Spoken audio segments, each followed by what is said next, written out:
Just the biggest struggle in the black community or the Negro or colored community at that time to get the court suit going against the city of Springfield.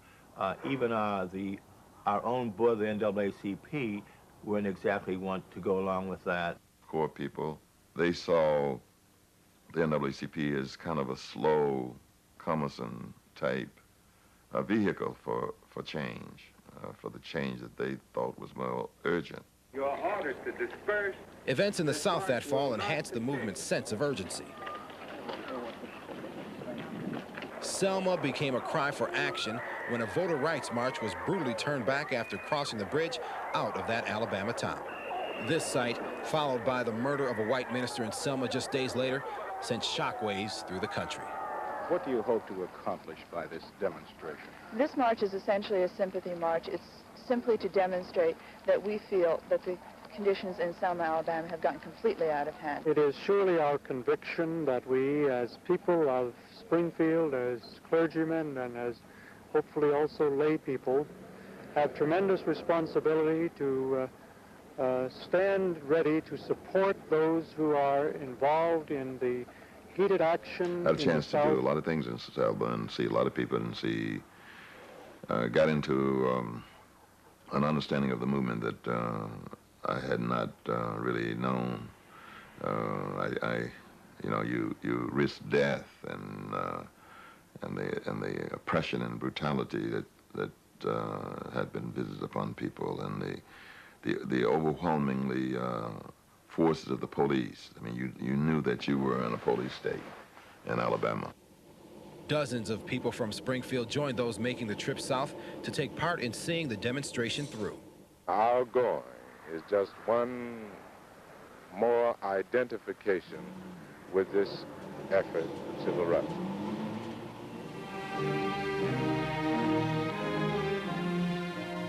The long-anticipated Freedom March from Selma to Alabama's capital of Montgomery finally gets underway as Dr. Martin Luther King addresses the crowd at the starting point. Twice before, the marchers had been turned back by state troopers. Now they march under a federal court order and with the protection of federalized National Guard units and regular troops. Do you think that great good will come of it? Marchers in line. Certainly brought thousands and thousands of Negro and white citizens together for a single cause, which is demonstrating, I think, to the total country that no longer can one group be segregated and restricted without a total concern. We should constantly be on the vigil, demonstrating, being concerned, giving our attention to those local situations that are exemplified by the intensity that occurs in the South. Something had a dramatic effect on me. It was a part of me when I come back, not so much in my conscious, but it was just built in.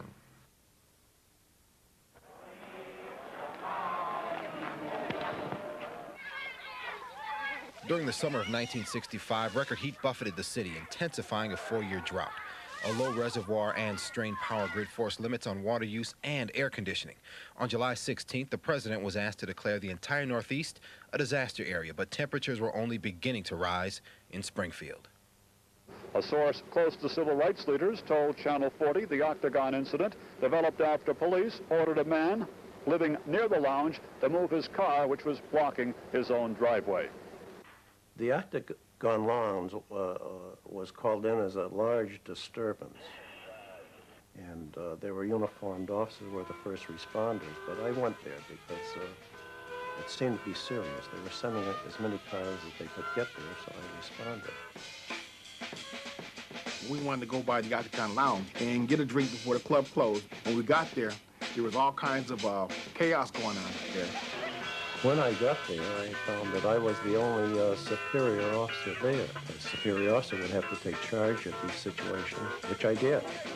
We saw Sergeant Williams saying, "Arrest him, arrest him, arrest him." Chief John Lyons had these direct comments on the Springfield situation. Necessary force to maintain law and order is not brutality. It was a very busy bar, so there was a large number of people who had probably been drinking for up until closing time, and I was confronted with that. A number of police officers trying to control them, and it was just a riotous situation is how I would describe it. We had no idea what the background was. All we saw was people getting beaten up, people being arrested, people saying, why are you hitting that person like that? Why are you treating them like this? Why are you arresting? We're not doing anything. What are you doing? What's this all about? Relatives visiting started asking me about what kind of town we have here. When I found out what they were speaking of, they talked about having been at this club and saw what they thought was actually rioting on the part of the police.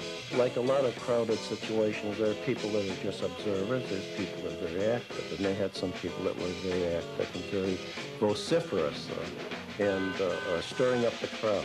The affidavits of police and complainants against police present a fantastically confused picture. To see something that you witnessed, and then to see what transpired with the police report, and have it completely different from what you saw.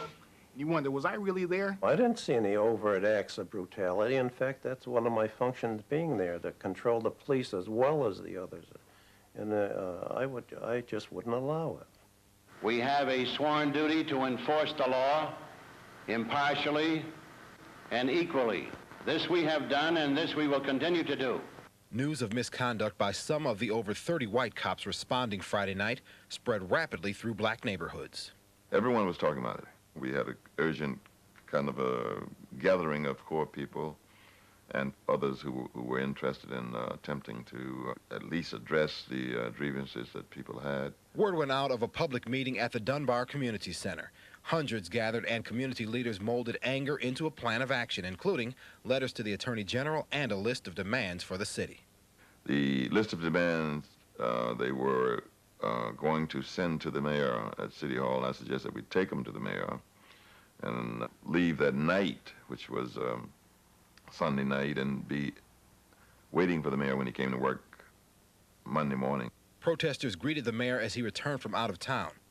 Later in his office, he heard of their outrage and mistrust.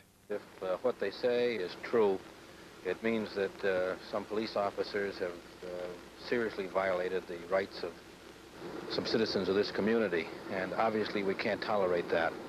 And I'm meeting this afternoon, late this afternoon, with our law department. Insistence that police wear nameplates, take sensitivity training, and face a brutality review board were overshadowed by the most urgent demand. On the other hand, I was asked to suspend or to recommend suspension of the officers involved. I told them that couldn't be done, that we had to have due process. We should not trample over the rights of others. That nobody had made a finding that bore out the allegations they made, and that was an impossible demand, and it stayed impossible all the way through. People continued to pack meetings at Dunbar, and leaders promised to keep pushing for concessions from the administration. I have just finished speaking with Reverend Cobb on the telephone, and I informed him that so far as the request for the black community was frustrated with what they saw as a lack of response. That would be out of the question. With respect to their request for reassignment of the officers in question to other areas pending this case, I told them that this was the responsibility of the police commission. A decision was made to increase the pressure with constant protest on the steps of City Hall. I think the mayor is taking a negative attitude, like the ostrich who sticks his head in the ground when he sees danger. The Negro community, I've been here 5 years, and this is the first time I've seen a true togetherness. One day, I think probably the end of the first week, I came out because I knew all the people. And so we were standing there talking, and then they started to sing, "We Shall Overcome." And so first thing I knew, first thing they knew, our hands were linked together.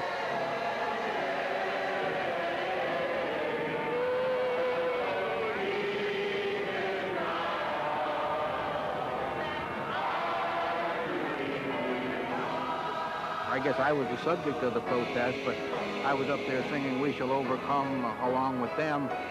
The Springfield Police Commission expects to reach a decision around noontime Sunday on whether formal civil service charges will be filed against officers involved in the Octagon Lounge incident. I hasten to assure all citizens that this serious matter will be given deep and open-minded consideration by the Springfield Board of Police Commissioners. In special session, the Police Commission received complaints against 7 officers. With so much attention and demonstrations ongoing, they announced those policemen would be excluded from duty in black neighborhoods until hearings could be held. That some steps should be taken to restore harmony in an area of tension. The apprehensions that were within me have been appreciably decreased since the commission has spoken.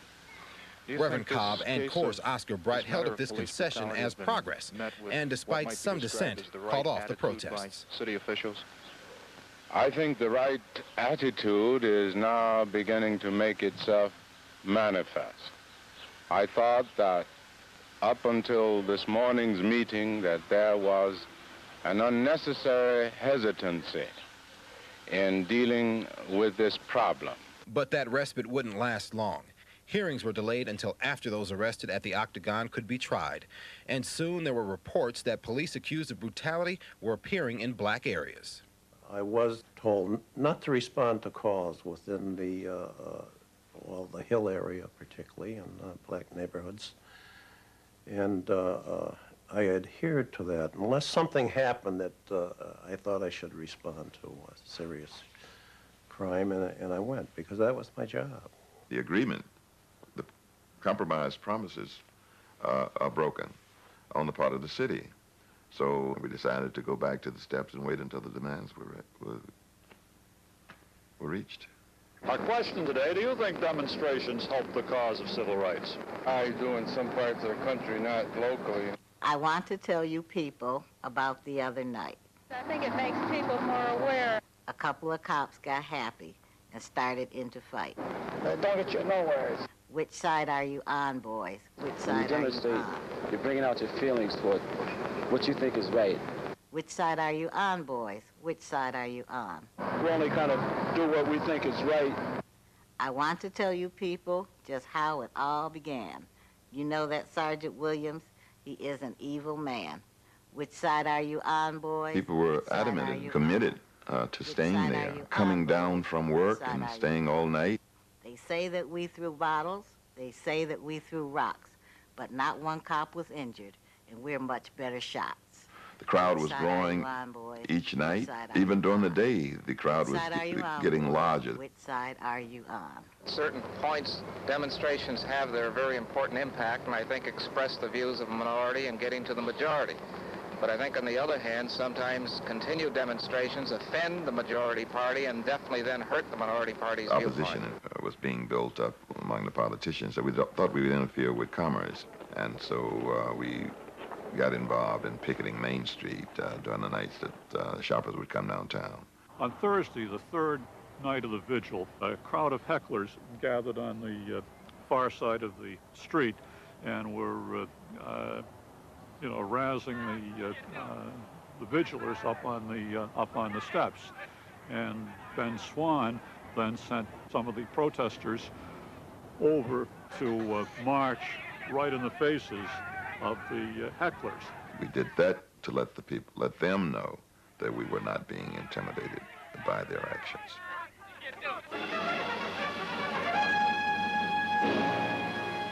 Six days of rioting in a Negro section of Los Angeles left behind scenes reminiscent of war-torn cities. Thursday's paper told the story of Watts, while Friday's edition added the south side of Chicago to the tally of American cities exploding into racial violence. Brick-throwing hoodlums as they attempted to control the fires, many of which were left to burn themselves out. As the National Guard moved in, the thing that was going on national caused local people to confuse what was going on locally, because we were organized in a nonviolent, direct action protest, completely organized. On Friday morning, the determination was made to move the protesters off the City Hall steps. I'd gotten off from work and hurried down to the City Hall steps. When I got there, things appeared differently than they had the previous few days. There were more police in the area than normally were there at that time of day. Chief Lyons appeared on the plaza here in his dress uniform. In the interest of public safety, the peaceful petition will be permitted only Monday through Friday during the normal office hours of City Hall. in the interest of law and order, I hereby order each and all of you to remove yourselves from these premises. Those of you remaining on these premises after 5 p.m. are hereby notified that you subject yourself to arrest as trespassers as well as any subsequent violation of the law you commit. The patrol squad, we formed to the lobby of the first floor of the City Hall. We have a legal redress. We have a reason for being here. And stood by. This seemed to be a direct interpretation of a city ordinance directed at the civil rights groups. So consequently, I will ask those individuals who are participating in this demonstration whether or not they want to move. Some will, and I assure you that some will not move. We were right by the front doors on the top of the steps, and we were waiting for the order to be given.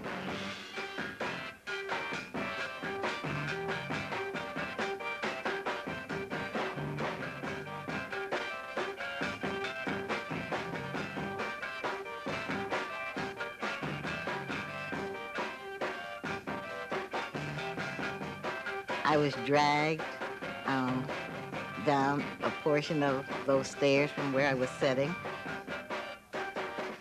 and then I was tossed into the paddy wagon, and I landed on someone. Corps' attempt to reestablish the vigil led to a second wave of arrests that evening. Later that night, 2 stores in the inner city were firebombed. There were people who came to me and told me that that was an example of what they could do. And I said, no, I couldn't allow that to happen in the name of the black community in Springfield. It was not in the interest of the movement. The next day, civil rights leaders channeled rage into a new demonstration, this time across the street from City Hall. I went to Court Square the following night, really prepared to go to jail again. Court Square, when it first started, was really loaded. We had about maybe 600 or 700 people, maybe more. My father was there, and he was looking for me. This is something, an event that we had been at odds about, and he said, no, you're coming home. You're not going to jail 2 nights in a row. This is not going to happen. So as we were about to turn around to go to the car, people were coming together to sing We Shall Overcome, and he kind of got moved along with the people in that direction, and before he knew it, he was in the circle, and I was standing next to him in the circle, and he sang the song, and for me, that was an important moment in our lives. That night, I decided to come down here with a girlfriend of mine, because they were going to be singing and praying. Traffic started to jam up on the streets. So the order was given to kind of cordon off the park area itself. And the people were in the park, and they were having discussions. They were have speeches. As Saturday night turned into Sunday morning, a crowd of nearly 200 lingered. It's very difficult to tell what was going to happen. Things just dragged on and on. There were a lot of police around. We had decided to leave because it was getting late, and then we noticed that spaghetti was going to be served because someone came in with a pot of spaghetti. We brought the food down right around the time that Ben Swan was interacting with the police chief. Ben was pointing at the police chief. The police chief said, "You are not to point at me, Mr. Swan. I'm the chief of police." And Ben Swan said, "If you can point at me, I can point at you." It's scary. It's scary on the police part to go into those kind of a situation. Lo and behold, again, the police chief said, "Arrest them all." Everything was helter-skelter. Chaos broke loose. You're starting to run. People started running and screaming. I was knocked out. I couldn't run. The police officers grabbed my wrists, and I lost my footing and my cane, and I fell. They started dragging me toward the paddy wagon, and I said, "Oh, please don't do this to me. Can't you see I'm handicapped?" They just continued, and they got me to the patrol wagon, and they pitched me in there like I was a sack of potatoes. When I woke up, I was laying in the jail cell. Despite communication between police and protesters throughout the night, the arrest still took many by surprise. There were there who did not want to get arrested. And we wanted an opportunity to at least allow those people to leave if there were going to be an arrest. I believe that they were told by In order to Captain preserve the McCarty. public peace in our city, I feel that it is my responsibility 44 to people were clearly arrested. state our The police chief said they were breaking park regulations by camping police without a permit officers, we are and cited a representatives request of from the the parks commissioner to stop them. a government of laws and not of men. Civil disobediences lead to civil disorders, to riots, and to disrespect for law enforcement. I've got to question the Negro leaders who are running this protest campaign. And I've got to ask... Demonstration leaders were under fire. Are you trying to help the Negro? Are you individually trying to promote yourself? Or are you being coerced by others who have no interest in the problem but just interest in agitation? Oscar Bright was picked up Monday night for possession of narcotics. Police claim they found the drugs accidentally while processing him after Friday night's arrest at City Hall. Supporters of the Corps president claimed it was a setup. I think that the Springfield Police Department is basically an honest, hard-working group. But I don't feel that everyone should be there. The Springfield PD and demonstrators appeared on a collision course. Activists planned a massive anti-brutality march bolstered by out-of-town supporters, but the department refused to grant a permit. It was a critical situation, and I felt that it was necessary to get all the help that I could. So I called up Larry Wallace. At the time, Forbes and Wallace was still downtown. And I explained to him in no uncertain terms, as strong as I could, that he and the Steigers and the people at Mass Mutual and the other people, the power, the movers and the shakers in the city, had a lot to lose if this thing blew up. It was a long, hot afternoon without air conditioning. The national media had its eye on Springfield, and so did Governor John Volpe. Reasonableness of their arguments and the low tones that were used in the discussions. He called the players to Boston in an attempt to mediate the crisis. I'm very happy to report that we have reached an understanding. There are 6 points in a 7-hour meeting, demands range from firing Chief Lyons to dismissing charges against protesters. But in the end, rights leaders settled for much less. With words of support and sympathy from the governor, they agreed to call off the march. I gained an MBA in mediation that day because I learned how you promise people something and don't give them nothing. By the Springfield Police Commission. You know what I mean? I mean, you make it sound like they're getting something when you give them nothing. Well, I would say that the city's position remained just about where it's always been. There were accusations of broken promises. Of the mayor's announcement this morning that nothing had changed. Or been since the first day and claims of no promises as soon as everyone returned to Springfield. I consider the mayor as having broken faith not only with the civil rights leaders. By the next morning, the only thing that was clear was the march was back on. The community at large that he went there to represent. The public statement that had been agreed to, there was some condition that he had agreed at least to explain things a certain way. And he had broken that promise already when he said nothing changed. I'm positive I didn't break any agreement. There was no agreement so far as I'm concerned. And I wasn't the one who was going to have the march. Segments of the community is left with no other alternative but to take up some demonstrative action. What do you expect will be accomplished? Do you expect that through this march on Sunday that now this will move the city officials? Well, demonstrations in the past have been used effectively to protest grievances, and this is our method tomorrow. In view of information that an estimated 2,000 people at a parade in this city tomorrow, and in view of the fact that I felt the tempers were short, and the public statement of at least 2 of the leaders that the demonstration at Springfield will be another Selma, I was very, very afraid as to what could happen with some tired out police people somehow reacting in the wrong way, which could be beyond the ability of our local police department to handle.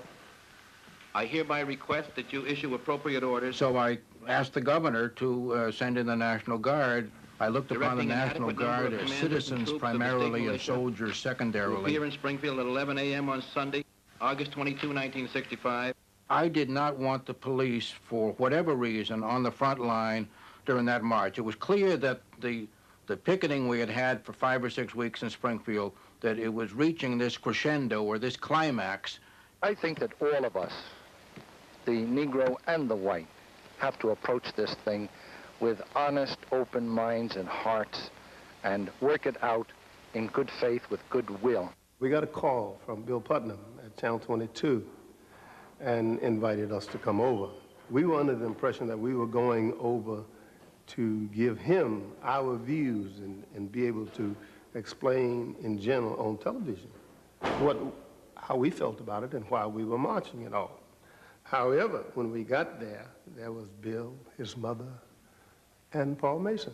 There's nothing to win by this method. And there they proceeded to try to talk us out of having the march. And when I perceived that that's what they had called us there for, I told them, you can forget it because the march is on. On Sunday morning, marchers began to assemble at the DeBerry School playground as a contingent of state police and troops entered the city.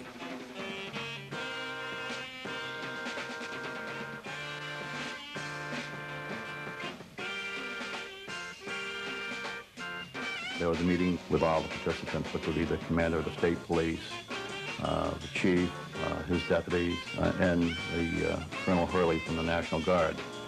And the discussion of who was going to be in charge, complete charge of the situation of the parade. And a little bickering went on about who was going to be the city of Springfield and the state of Massachusetts.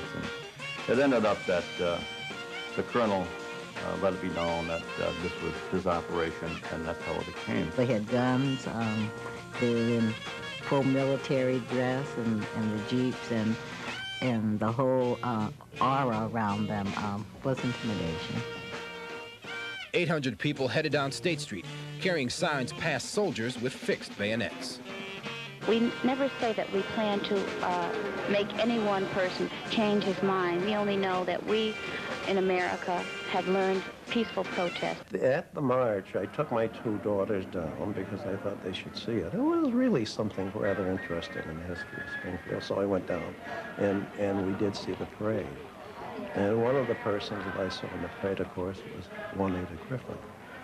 I don't think there was any real ill feeling between she and I because of the circumstances that existed at that time. She was doing what she should have been doing, and I was doing what I thought I should have been doing. And in the march, she was one of the marchers, and when she walked by, she smiled and waved to me. I responded.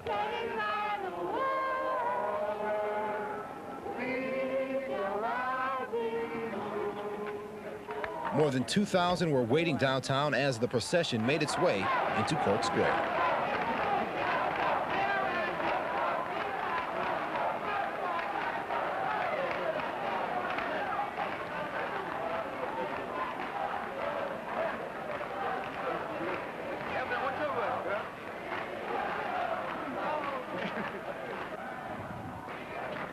Just wanted to call it to your attention of the steps that I was drug off a week ago. Maybe today we brought some freedom back to those steps. Mr. Bright, what do you think the march has proved today? Well, I think that the march has proved that the Negro in Springfield, as the Negro in all of the major cities of this country, is beginning to solidify. We cannot by any stretch of the imagination say that we have all of the Negroes behind us, but we're rapidly getting there. We're a lot closer to it than we were before the Octagon incident. What are your future plans now? Well, we'll have to have another committee meeting soon, but I hope it's not too soon because I'm pretty tired at this point.